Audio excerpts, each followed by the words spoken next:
The one commodity that is most valuable on this earth is time. Time to love, time to live.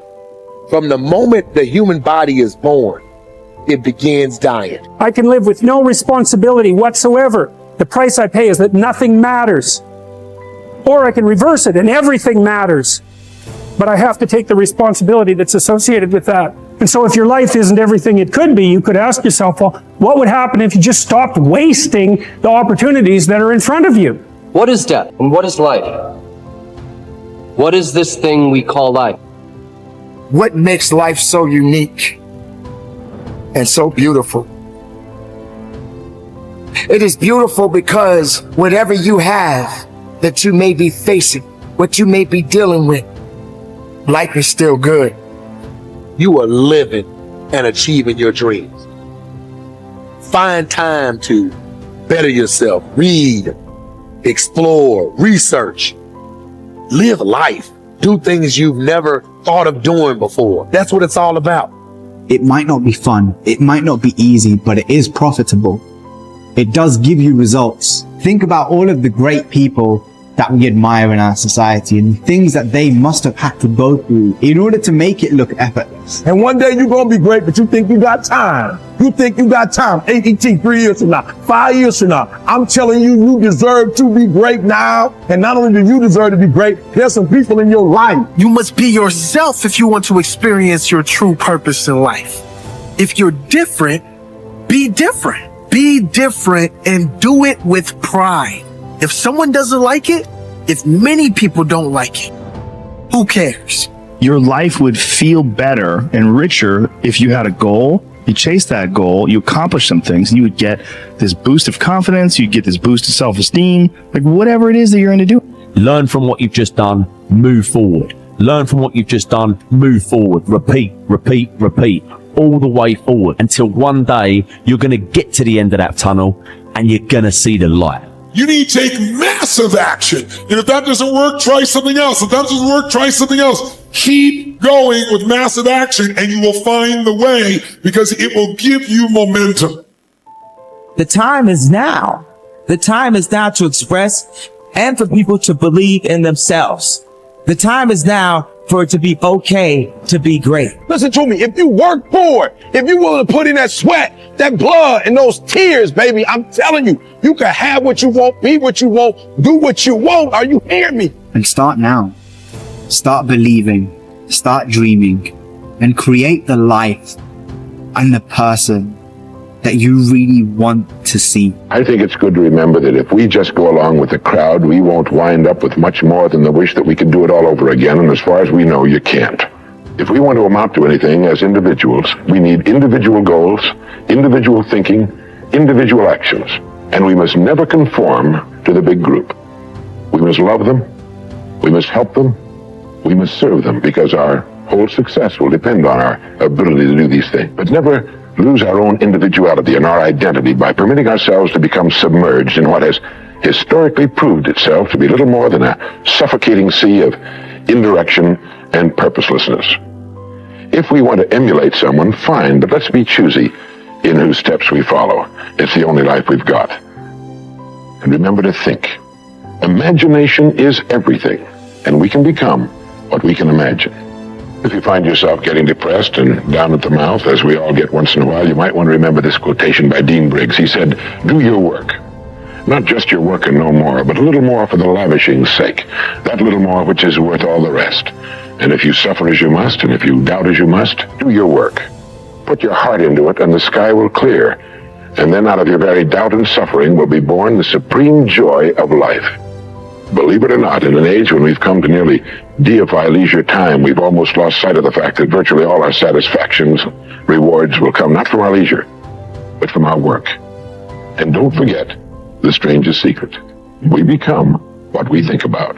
But if you want to begin to move into your own personal greatness, if you want to begin to really enjoy a happy, successful, healthy life, you've got to be willing to go against the tide. You've got to be willing to harness your will and say, in spite of this, I'm in control here.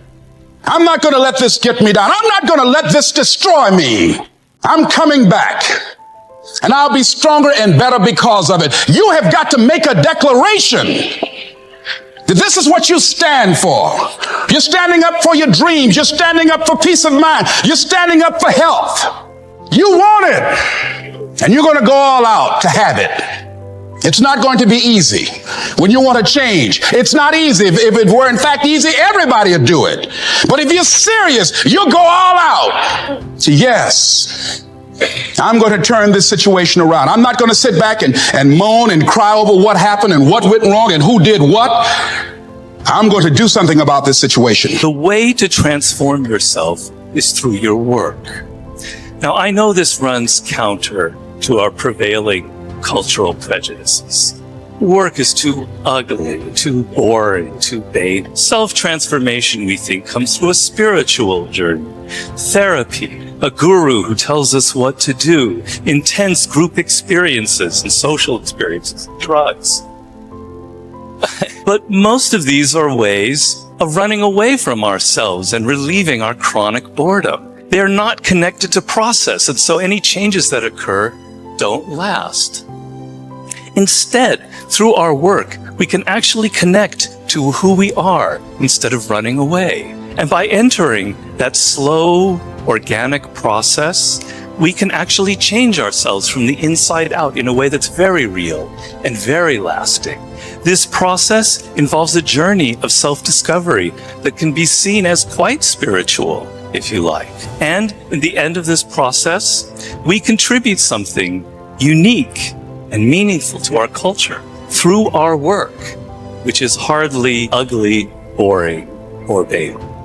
This intense focus on one goal is not easy, but it is all important. Orison Swett Marden wrote, "The giants of the race have been men and women of concentration, who've struck sledgehammer blows in one place until they have accomplished their purpose. The successful men and women of today are those of one over, mastering idea, one unwavering aim, men and women of single and intense purpose." Marden also said that every great man has become great. Every successful man has succeeded in proportion as he has confined his powers to one particular channel. Single-minded concentration in the direction of your dreams will intensify your desires and increase your emotional drive toward your goal. This intensity of concentration will activate the law of attraction and begin to attract people and opportunities into your life to help you to achieve your goal. The more you think about your goal, the more it will come to dominate and direct your life. The more you think about it, the more rapidly you will move toward it, and it will move toward you. Great men and women are those who absolutely believe that they are put on this earth to do something wonderful with their lives. They have a vision of something greater or better than their current circumstances. Personal greatness means having a sense of destiny and a conviction that your thoughts and your imagination are the only real limits to your possibilities. William James said, compared to what we ought to be, we are only half awake. We are making use of only a small part of our physical and mental resources. Stating the thing broadly, the human individual thus lives far within his limits. He possesses powers of various sorts, which he habitually failed to use. The founder of Success magazine, Orison Swett Marden, once said, "There are powers inside of you, which, if you could discover and use, would make of you everything you ever dreamed or imagined you could become." In a 5-year study of leaders reported on in his book, Leaders, Warren Bennis discovered that each of them consciously avoided the comfort zone by continuously setting higher goals. They never allowed themselves to become complacent. They lived their lives fully extended, always striving to be and do more. To develop unshakable self-confidence, you need to see yourself and think of yourself as a leader, and to do what leaders do. You need to stretch yourself toward the outermost boundaries of your potential. You need to set goals that draw out of you the very best that is in you. You need to work toward objectives that cause you to feel a sense of mastery and peak performance.